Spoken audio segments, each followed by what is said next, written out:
Sword of Coming, episode 87. Untuk melihat video selengkapnya, sahabat bisa kunjungi playlist yang telah Sabta Novel sediakan. Yuk mari, kita berimajinasi bersama dan masuk ke alur ceritanya.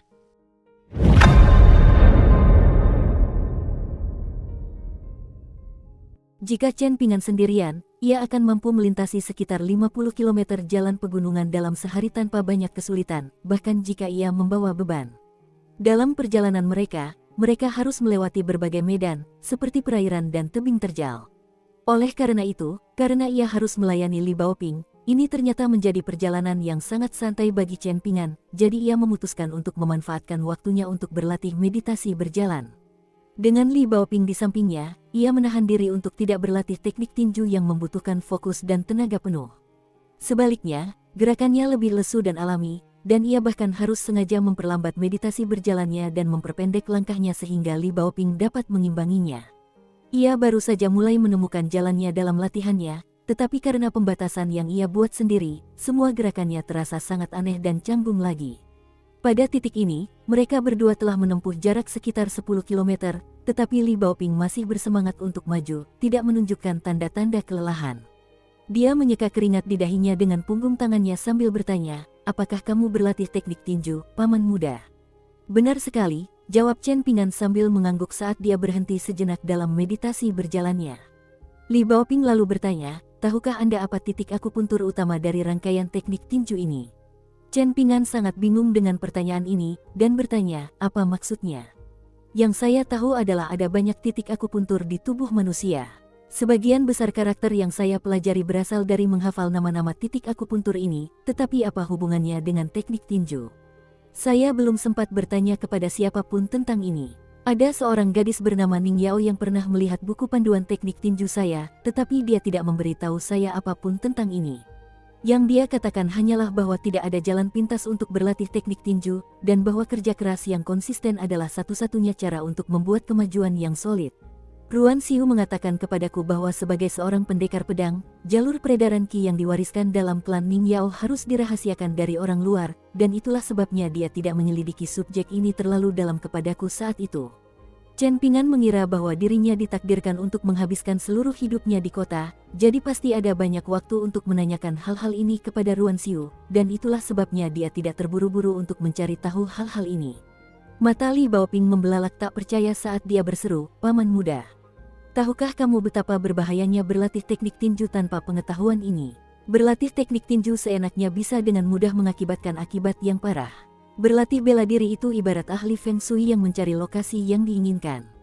Bedanya, tidak seperti mencari titik akupuntur di gunung dan sungai, seniman bela diri mencari titik berharga di tubuhnya sendiri. Bahkan setelah menemukan titik-titik itu, kamu masih harus mengadopsi metode yang benar, dan baru setelah itu kamu dapat dianggap telah benar-benar memulai jalur kultivasi seni bela diri. Kamu tidak bisa terus seperti ini, paman muda. Aku harus mengajarimu tentang semua ini sebelum kamu dapat terus berlatih teknik tinjumu." Chen Ping'an dapat melihat bahwa Li Baoping cukup serius tentang hal ini, dan setelah beberapa pertimbangan, ia memutuskan bahwa ini bukanlah hal yang buruk. Kebetulan saja ada pohon willow tua dengan batang yang bengkok di depan, dan sebagian besar batangnya condong ke permukaan sungai, membuatnya menyerupai jembatan yang belum selesai. Oleh karena itu, ia menuntun Li Baoping untuk bersandar di batang pohon untuk beristirahat, tetapi Li Baoping bersikeras untuk duduk di pohon. Oleh karena itu, Chen Ping'an hanya bisa mengangkatnya ke atas batang pohon, sementara Chen Ping'an berdiri di samping untuk menangkapnya jika ia terjatuh. Li Baoping duduk santai di pohon dengan ekspresi bersemangat, tampak seperti guru sekolah kecil yang sedang memberikan pelajaran pertamanya. Dia berdeham saat bersiap memberi Chen Ping'an pelajaran yang bagus, jangan sampai dia tersesat di jalan yang salah dan merusak tubuhnya sendiri melalui penggunaan metode kultivasi yang salah. Jika itu terjadi, maka dia akan menyesali perbuatannya. Dengan mengingat hal itu, dia memasang ekspresi serius saat berkata, "Aku memiliki pemahaman kasar tentang beberapa konsep yang berhubungan dengan seni bela diri karena ada seorang pelayan di klan kami yang bernama Zulu. Patriark kami dapat mengatakan bahwa dia memiliki bakat untuk mempelajari seni bela diri sejak usia muda, dan aku sangat dekat dengannya. Dia sangat suka menyendiri dan tidak banyak berbicara dengan siapapun selain aku, dan dialah yang memberitahuku semua yang aku ketahui tentang seni bela diri. Suatu kali, aku diam-diam mengikuti kakak Zulu saat dia berlatih dengan berjalan di atas tiang kayu. Tiang tertinggi hampir setinggi atap, dan itu sangat menyenangkan. Namun, suatu kali, aku tidak sengaja terpeleset dan jatuh. Aku baik-baik saja, tetapi kepala keluarga kami tetap menjatuhkan hukuman berat kepada kakak Zulu karena hal ini. Setelah itu, kakak Zulu tidak pernah mengajakku ikut berlatih bela diri di pagi dan malam hari, atau ketika dia bersembunyi di kamarnya untuk mandi dengan ramuan obat. Chen Ping'an merasa sedikit bersalah setelah mendengar ini. Ada kemungkinan besar bahwa kakak Zulu yang dimaksud Li Baoping adalah pelayan wanita yang sama yang dipukulnya dengan sepasang genteng hari itu, satu di dada dan satu di kepala. Saat itu, dia telah menyelinap ke rumah klan Li dan menggunakan ketapelnya untuk menghancurkan 2 wadah makanan di sangkar burung. Pelayan yang melindungi gadis kecil itu dari Gunung Sun Skok telah menemukannya terlebih dahulu, dan gadis itu segera melompat ke atap sebelum melompat ke atap tempat dia berdiri. Bahkan sekarang, saat dia mengingat rangkaian kejadian ini, dia tetap tidak bisa menahan rasa kagumnya terhadap gadis itu. Meskipun Chen Ping'an masih enggan mengakui dirinya sebagai paman junior Li Baoping, dia tetap ingin menceritakan semua yang dia ketahui, dan dia melanjutkan, biarkan aku memberimu sebuah contoh, keluarga si Chunjia memiliki sebuah toko, dan bisnisnya selalu berkembang pesat, yang membuatnya menjadi sumber pendapatan yang sangat menguntungkan. Itulah sebabnya toko mereka menjadi salah satu toko tertua dan paling mapan di kota kami. Namun, jika mereka hanya menghabiskan uang untuk membuat produk tanpa repot-repot menarik pelanggan, maka mereka akan segera kehabisan uang dan terpaksa menutup toko, bukan? Bagi seorang kikir yang terobsesi dengan uang seperti Chen Ping'an, analogi ini sangatlah tepat, dan raut wajah yang tercerahkan langsung muncul saat ia berkata, jadi maksudmu adalah bahwa setiap orang memiliki sejumlah tabungan, dan jika mereka dapat berlatih teknik tinju dengan baik, maka mereka akan dapat mengembangkan kekayaan mereka, dan sebaliknya. Bagaimana jika seseorang tidak berlatih seni bela diri sama sekali? Apakah pada dasarnya mereka hanya menyimpan tabungan mereka? Li Baoping berpikir sejenak, lalu mengangguk sebagai jawaban. Kedengarannya benar. Paman muda, pernahkah kau mendengar pepatah yang mengatakan bahwa berlatih teknik tinju adalah cara pasti untuk menghancurkan hidupmu? Hal ini khususnya berlaku untuk teknik tinju yang mengklaim dapat memberikan kekuatan luar biasa kepada praktisinya dalam waktu singkat. Teknik tinju tersebut tampaknya sangat kuat dan hebat, tetapi pada kenyataannya, teknik tersebut sangat merusak bagi penggunanya. Itu karena para praktisi teknik tinju itu sama sekali belum menemukan kunci kultivasi, jadi mereka berlatih dengan cara yang salah. Banyak dari mereka yang akan mengalami banyak cedera dan penyakit di usia muda, dan sulit untuk mengatakan apakah mereka akan mampu hidup sampai usia tua. Bahkan jika mereka bisa, mereka selalu dalam kondisi yang buruk. Itu karena sejak hari pertama mereka mulai berlatih teknik tinju, mereka telah membuang-buang uang tanpa menghasilkan pendapatan apapun, jadi mereka terus-menerus menggerogoti tabungan mereka. Menurut penuturan kepala keluarga Li Baoping terlahir tanpa pantat, sehingga ia tidak bisa duduk dan selalu berlarian ke sana kemari. Benar saja, dia menjadi semakin bersemangat saat berbicara, dan dia hampir berdiri di atas batang pohon willow tua, tetapi dengan malu-malu menahan diri untuk tidak melakukannya setelah menerima tatapan tegas dari Chen Ping'an, lalu melanjutkan, karena itu, kamu harus berhati-hati, paman muda. Kamu harus memastikan untuk menemukan kunci sejati untuk berlatih teknik tinju. Ada banyak sekali jenis teknik tinju di dunia ini, dan salah satu faktor terpenting yang akan menentukan seberapa jauh seseorang dapat melangkah adalah apakah mereka dapat menemukan titik akupuntur yang terikat pada teknik tinju mereka, yang setidaknya ada 2 titik akupuntur per teknik tinju. Setelah Anda menemukan titik akupuntur tersebut, hal berikutnya yang harus dilakukan adalah menemukan rute sirkulasi Qi terbaik untuk memelihara sebanyak mungkin titik akupuntur di sepanjang jalan, seperti memelihara bumi dengan hujan musim semi. Meskipun teknik tinju yang kamu latih tidak terlalu hebat, selama kamu menempuh jalan yang benar, teknik itu akan tetap memperkuat tubuhmu dan memperpanjang umurmu. Sebaliknya, jika kamu menempuh jalan yang salah, semakin hebat teknik tinju yang kamu latih, semakin buruk pula dampaknya bagi kesehatanmu. Ekspresi merenung muncul di wajah Chen Ping'an. Dia bisa merasakan keberadaan Qi di dalam tubuhnya. Itu seperti seekor naga api kecil yang tersesat, berkeliaran tanpa tujuan di dalam tungku besar. Di masa lalu, naga api ini seperti ayam tanpa kepala, tersandung tanpa arah dan berbalik setiap kali menabrak dinding. Pada titik ini, area tempat ia aktif menjadi semakin besar, tetapi akhirnya, ia akan selalu kembali ke suatu tempat di dekat titik akupuntur di perut, tempat ia akan berkeliaran dengan cara yang tidak menentu. Ia seperti anak kecil yang pergi bermain, dan anak itu ingin kembali ke rumah setelah lelah, tetapi mereka tidak dapat menemukan jalan masuk yang sebenarnya untuk kembali ke rumah mereka. Semburan ki yang sangat dalam ini tidak pernah menyebabkan Chen Ping'an kesakitan atau ketidaknyamanan. Sebaliknya, ia merasakan sensasi yang sangat hangat dan nyaman, seperti berjemur di bawah hangatnya sinar matahari di musim dingin. Sejak usia sangat muda, Chen Ping'an selalu sangat peka terhadap sensasi di organ dalamnya sendiri, jadi jika ada yang tidak beres di tubuhnya, ia akan dapat dengan cepat mendeteksinya. Dulu ketika Kai Jinjian dari Daun Cloud Mountain mengatakan kepadanya bahwa dia tidak punya waktu lama lagi untuk hidup, mungkin saat itu dia berpikir bahwa Chen Ping'an hanya akan menanggapinya sebagai lelucon, tetapi kenyataannya, Chen Ping'an segera tahu bahwa dia mengatakan kebenaran. Karena dia tidak bisa merasakan semburan ki yang berdampak negatif pada tubuhnya dengan cara apapun, dia membiarkannya bertindak semaunya, dan jauh di lubuk hatinya, dia cukup penasaran untuk melihat titik akupuntur mana yang akhirnya akan dipilihnya sebagai rumahnya.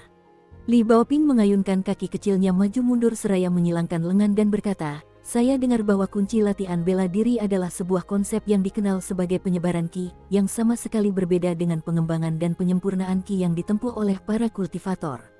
Berbeda dengan pengembangan dan penyempurnaan ki, yang memberi Anda lebih banyak manfaat semakin sering Anda melatihnya, latihan bela diri melibatkan pencarian semburan ki awal, lalu menerobos satu rintangan demi rintangan, membasmi semua aura yang awalnya berada di titik akupuntur Anda untuk mengubahnya menjadi semburan ki awal. Pada akhir proses ini, Anda akan mampu mengendalikan ki sebagai perpanjangan dari keinginan Anda, mengalirkannya sejauh ratusan kilometer dalam sekejap, atau bahkan lebih dari 1000 kilometer setelah mencapai tingkat ke-9. Dengan demikian, Anda akan mampu langsung memanfaatkan semua potensi dalam tubuh Anda, seperti seorang jenderal yang memimpin pasukan besar sesuka hati. Kekuatan yang akan diberikan kepadamu tentu akan sangat besar, dan itu tidak akan kalah mengesankan daripada para kultivator yang menggunakan ki mereka untuk terbang menembus langit. Kakak Zulu mengatakan kepadaku bahwa untuk para ahli bela diri, mereka dapat berlari melewati tembok dan atap dengan mudah, dan mereka bahkan dapat terbang seperti para kultivator. Jika kau mampu melangkah lebih jauh lagi dan mencapai tingkat penguasaan ilmu bela diri yang lebih tinggi lagi, maka kau akan mampu membunuh para kultivator sombong itu semudah kau mematahkan leher ayam-ayam yang tak berdaya. Chen Ping'an tersenyum dan bertanya, tentu saja akan menjadi hal yang baik jika berlatih bela diri dapat membuatku sekuat itu, tetapi mengapa standar untuk mengukur kekuatan seseorang didasarkan pada seberapa mudah mereka dapat membunuh orang lain? Li Baoping sedikit goyah setelah mendengar ini, lalu menggelengkan kepalanya sambil menjawab dengan jujur, aku tidak pernah memikirkan hal itu. Ini hanya apa yang dikatakan kakak Zulu kepadaku, dan ketika dia menceritakan semua ini kepadaku, aku dapat mengatakan bahwa dia benar-benar bercita-cita untuk mencapai tingkat itu, sama seperti bagaimana aku bermimpi menangkap seekor ikan setiap hari. Setelah merenung sejenak, Li Baoping melanjutkan, tetapi sekarang setelah kupikir-pikir, menurut apa yang dikatakan kakak Zulu kepadaku, tampaknya seniman bela diri dan kultivator adalah musuh alami. Kultivator suka memandang rendah seniman bela diri, menganggap latihan bela diri sebagai kegiatan rendahan yang hanya akan dilakukan oleh mereka yang kurang memiliki bakat kultivasi. Oleh karena itu, mereka menganggap seniman bela diri lebih rendah dari mereka, mencela mereka sebagai anjing piaraan kerajaan fana. Demikian pula, seniman bela diri merasa seperti semua kultivator sangat arogan dan sombong. Mereka pikir sangat tidak adil bahwa seniman bela diri dianggap sebagai orang kafir dan penjahat, sementara kultivator bisa mengklaim tempat-tempat yang diinginkan dan tanah yang diberkati yang tak terhitung jumlahnya, meskipun mereka hanya merupakan sebagian kecil dari keseluruhan populasi. Selain itu, mereka dengan sombong menyebut diri mereka sebagai makhluk abadi, yang memperoleh keabadian melalui pengembangan kemampuan mistis, dan mereka berpikir bahwa mereka layak untuk dihormati dan disembah oleh manusia biasa dan seniman bela diri. Dukung terus channel YouTube Sabta Novel. Senyum geli muncul di wajah Li Baoping saat dia berkata, tapi paman muda tidak perlu peduli dengan konflik-konflik ini. Konflik-konflik ini sangat membosankan dan tidak ada gunanya. Ekspresi ragu-ragu kemudian muncul di wajah Li Baoping, dan tampaknya sebuah pikiran terlintas di benaknya, tetapi dia enggan mengungkapkannya, seolah-olah dia sedang merasa bersalah tentang sesuatu. Pada akhirnya, dia benar-benar tidak ingin menipu Chen Ping'an, jadi dia memutuskan untuk berterus terang, dan raut wajahnya tampak putus asa saat dia berkata, kakak Zulu dan ayahnya, Paman Suhe, seharusnya ikut dengan kita ke perbatasan selatan, tetapi aku khawatir kamu tidak akan menyukai mereka, jadi aku berbohong kepada mereka dan menyuruh mereka pergi dan menunggu kita di gerbang timur kota. Jika Paman Suhe bersama kita, dia akan dapat mengajarimu dalam latihan teknik tinjumu. Kakak Zulu telah berlatih bela diri di bawah asuhan ayahnya sejak usia muda, dan patriark kita pernah mengatakan kepadaku secara pribadi bahwa meskipun bakat Paman Suhe dalam berlatih bela diri agak terbatas, dia sangat pandai dalam mengajar orang lain dalam pelatihan bela diri, jadi dia benar-benar layak disebut sebagai guru yang cemerlang. Bahkan di klan-klan kaya di ibu kota Kekaisaran Liagung, dia akan diperlakukan sebagai tamu terhormat, tetapi karena kita tidak memiliki Paman Suhe maupun kakak Zulu bersama kita. Chen Pingan buru-buru menghibur, tidak apa-apa. Aku mungkin tidak memiliki guru yang mengajariku teknik tinju, tetapi aku punya panduan latihan. Saat ini, aku bahkan belum tahu semua karakter dalam panduan latihan, jadi aku pasti tidak bisa terus berlatih secara membabi buta. Mulai sekarang, yang akan kulakukan hanyalah berlatih meditasi berjalan dan meditasi berdiri. Aku sudah memastikan bahwa latihan-latihan itu aman dan hanya akan menyehatkan tubuhku. Jika saya benar-benar ingin membuat kemajuan dalam teknik tinju saya mungkin harus belajar membaca seluruh panduannya sendiri terlebih dahulu, tetapi saya tidak terburu-buru. Tujuan saya berlatih teknik tinju bukanlah untuk menjadi seniman bela diri yang kuat. Yang saya inginkan hanyalah bisa hidup lebih lama, dan saya tidak punya aspirasi lebih dari itu. Namun, Li Baoping jelas sudah terpaku pada gagasan bahwa ia telah melakukan kesalahan, dan ia merasa semakin bersalah dari detik ke detik. Sudut bibirnya mulai terkulai, dan air mata mulai menggenang di matanya lagi. Dalam seni bela diri, guru hanya bertanggung jawab untuk mengajarkan dasar-dasarnya, sementara bakat dan kerja keras murid menentukan sejauh mana mereka akan melangkah. Tetapi meskipun demikian, guru tetap memainkan peran yang sangat penting. Kemampuan guru akan menentukan seberapa tinggi titik awal murid. Selain itu, beberapa guru memiliki keterbatasan kemampuan, sehingga mereka tidak punya pilihan selain membiarkan muridnya pergi sendiri pada titik tertentu, tetapi guru yang lebih kompeten mampu membimbing muridnya lebih jauh sebelum melepaskannya. Oleh karena itu, untuk menemukan guru yang baik, Anda harus memastikan bahwa mereka adalah guru yang kompeten, bukan hanya seseorang dengan reputasi besar. Li Baoping terisak-isak dengan sedih, dan air matanya hampir mengalir deras saat dia melanjutkan, "Paman muda, kamu adalah ahli bela diri yang luar biasa. Apa yang akan aku lakukan jika kebohongan yang kukatakan menghalangimu untuk menjadi ahli bela diri yang hebat?" Chen Pingan tidak tahu bagaimana dia sampai pada kesimpulan yang tidak masuk akal bahwa dia adalah seorang ahli bela diri, tetapi dia tidak punya waktu untuk memikirkan hal itu. Prioritas utamanya saat ini adalah menghentikannya menangis. Setiap kali Li Baoping jatuh ke dalam kebiasaan buruk, dia memberi kesan bahwa dia benar-benar patah hati, dan itu tidak seperti tekanan dangkal yang ditunjukkan anak-anak pada umumnya untuk menarik perhatian. Tiba-tiba, Chen Pingan mendapat ilham yang tak terkira. Ia mengangkat tangannya dan menempelkan telapak tangannya di depan wajah Li Baoping, lalu mengepalkannya pelan-pelan sambil berseru lantang, "Cukup." Li Baoping langsung terpaku di tempatnya oleh gerakan tiba-tiba ini, dan akibatnya, aliran air matanya pun terhenti. "Apa yang sedang kamu lakukan, Paman muda?" Chen Pingan melambaikan tinjunya sambil tertawa terbahak-bahak. "Apa pendapatmu tentang paman juniormu sekarang? Itu benar-benar mengesankan, bukan? Aku membuatmu berhenti menangis sekarang juga." Chen Pingan berusaha sekuat tenaga untuk menghibur Li Baoping, dan ini adalah pertama kalinya dia secara resmi mengakui dirinya sebagai paman juniornya. Senyuman segera merekah di sela-sela air mata Li Baoping, bukan karena ia tidak lagi bersedih, melainkan karena kegembiraannya mengalahkan kesedihannya saat ini. Chen Pingan merasa sangat lega melihat hal ini, lalu dia meletakkan kedua telapak tangannya ke batang pohon willow tua, lalu bangkit berdiri untuk duduk di samping Li Baoping, sementara sepasang keranjang, satu besar dan satu kecil, diletakkan di bawah kaki mereka. Li Baoping berkata dengan suara pelan, "Paman Suhe sering memberitahu kakak Zulu bahwa melatih teknik tinju dengan cara yang salah adalah cara pasti untuk merusak tubuh seseorang, tetapi seseorang yang menemukan esensi sejati dari teknik tinju mereka akan mampu membunuh dewa dengan satu pukulan. Jika seorang seniman bela diri jatuh sakit, jauh lebih sulit untuk mengobatinya daripada orang normal. Ada 2 kali kakak Zulu hampir tidak mampu bertahan. Setelah pertama kali, dia tidak dapat pulih selama hampir setengah tahun. Selama waktu itu, dia terus-menerus sakit dan lemah, dan dia sangat lemah sehingga dia bahkan tidak bisa mengangkat ember air. Kali kedua bahkan lebih buruk. Setelah saya mendengar keributan itu, saya naik ke bangku, lalu mengintip melalui kertas jendela, dan saya melihat kakak Zulu sangat kesakitan sehingga dia berguling-guling di tempat tidurnya. Orang-orang lain yang bersamanya bahkan tidak mampu menahannya, dan pada akhirnya, bahkan kuku-kukunya pun terkelupas. Ada darah di mana-mana, dan saya merasa sangat kasihan padanya. Setelah itu, Kami meminta penjaga toko obat keluarga yang untuk membawakan kami obat, dan baru setelah minum obat itu rasa sakitnya tampaknya hilang. Saat itu, kepala keluarga kami berdiri di pintu masuk halaman, tetapi dia tidak masuk. Sebaliknya, dia menggelengkan kepala dan pergi, dan sepertinya dia cukup kecewa tentang sesuatu. Saya bertanya kepadanya mengapa dia tampak begitu kecewa saat itu, dan dia mengatakan kepada saya bahwa obat itu telah menyelamatkan hidupnya, tetapi telah menghilangkan harapannya untuk naik ke tingkat ke-8. Oleh karena itu, tidak perlu lagi berinvestasi terlalu banyak dalam pengembangannya karena hal itu hanya akan merugikannya. Jika dia sangat diberkati oleh surga, maka dia akan mampu mencapai tingkat ke-7, tetapi jika dia tidak beruntung, maka dia bahkan mungkin tidak mencapai tingkat ke-6. Li Baoping menoleh ke arah Chen Pingan dengan ekspresi khawatir sambil melanjutkan, "Tolong jangan sampai sakit, paman muda. Aku tidak tahu apa-apa, jadi kalau kamu sakit, aku tidak akan bisa menolongmu sama sekali." Chen Pingan tersenyum sambil meyakinkan, "Jangan khawatir, aku tidak akan melakukannya, dan bahkan jika aku melakukannya, kamu tidak perlu khawatir.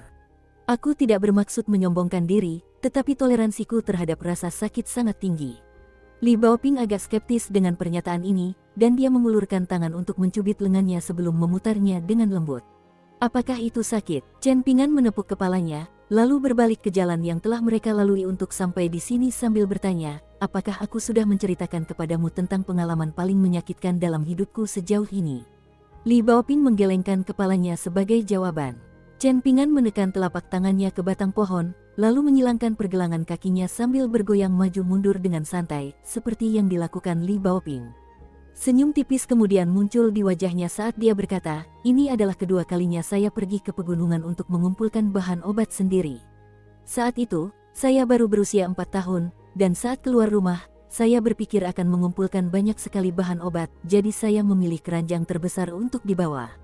Bahkan sebelum saya keluar kota, saya sudah kelelahan. Hari itu sangat cerah dan terik, dan bahu saya terasa seperti terbakar karena tergesek tali yang diikatkan ke keranjang, dan nyeri di punggung saya semakin parah.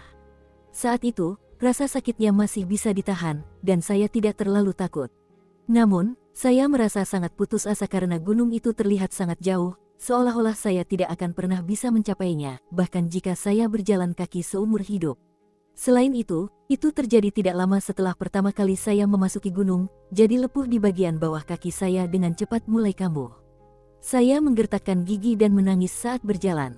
Setiap kali melangkah, saya berkata pada diri sendiri bahwa saya belum sampai di kaki gunung, jadi saya bisa berbalik dan pulang saja.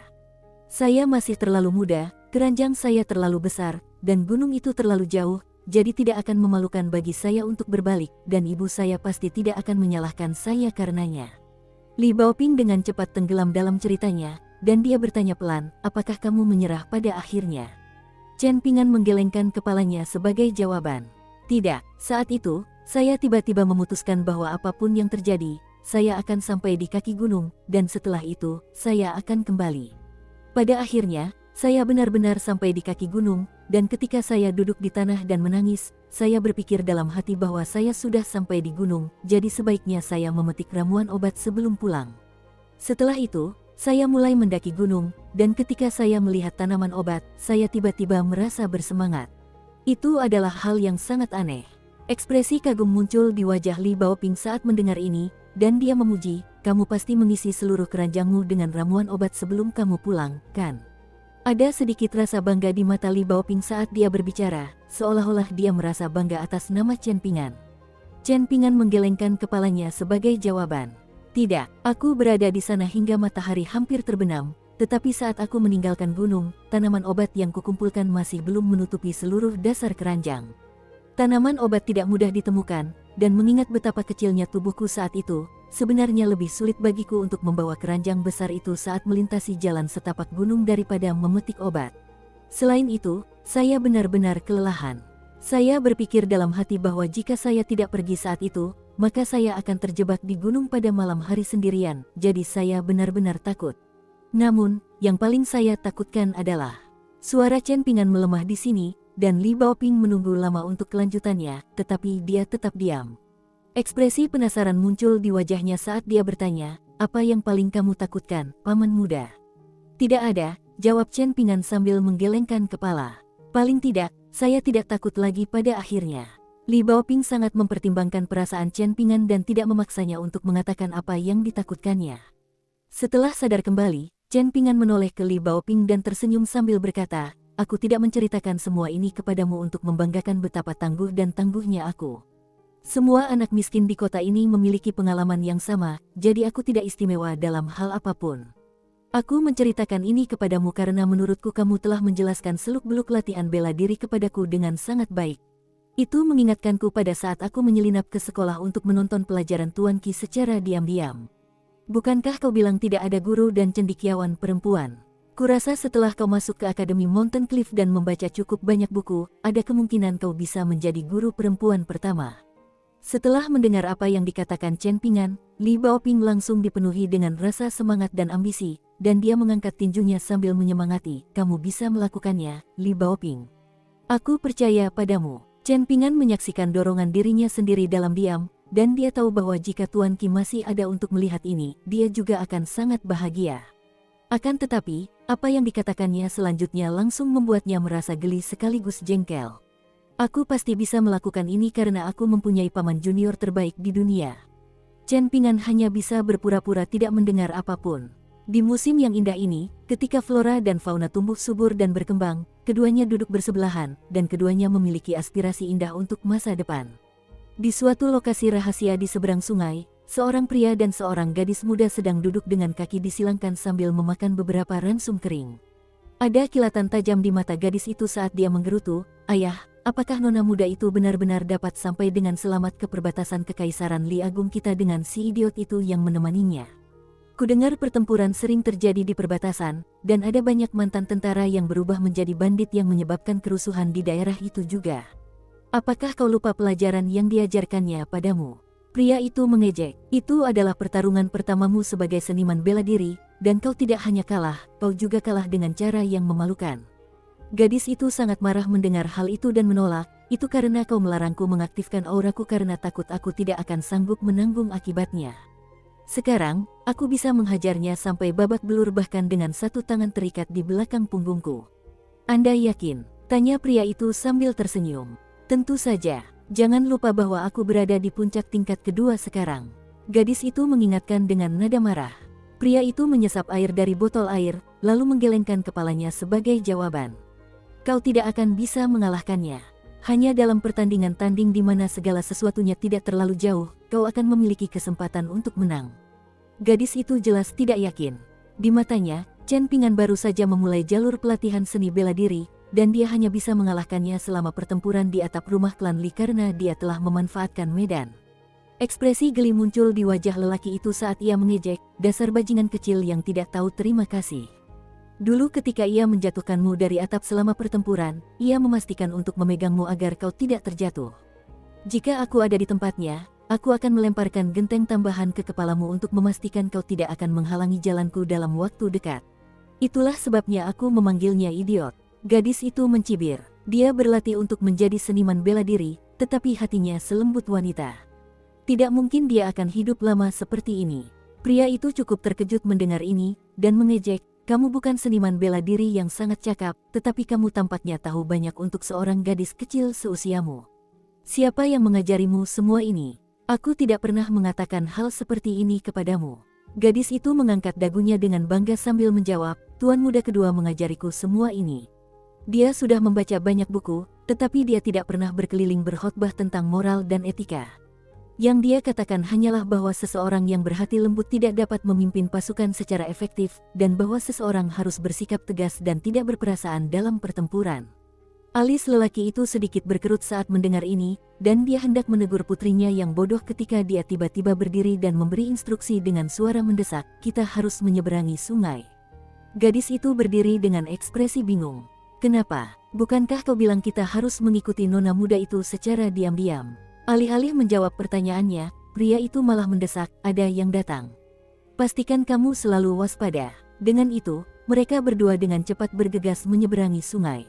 Chen Pingan dan Li Baoping baru saja meninggalkan pohon willow tua dan hendak melanjutkan perjalanan ketika mereka melihat sesosok tubuh di kejauhan. Chen Pingan meletakkan keranjang di punggungnya, lalu memerintahkan Li Baoping untuk berdiri di belakangnya.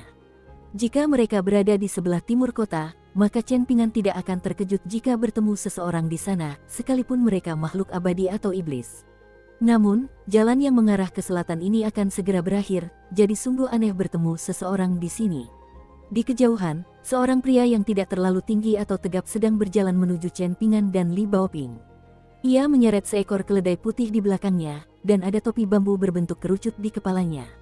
Sebuah kantong kain disampirkan secara diagonal di bahunya, sementara kain-kain diikatkan di kakinya.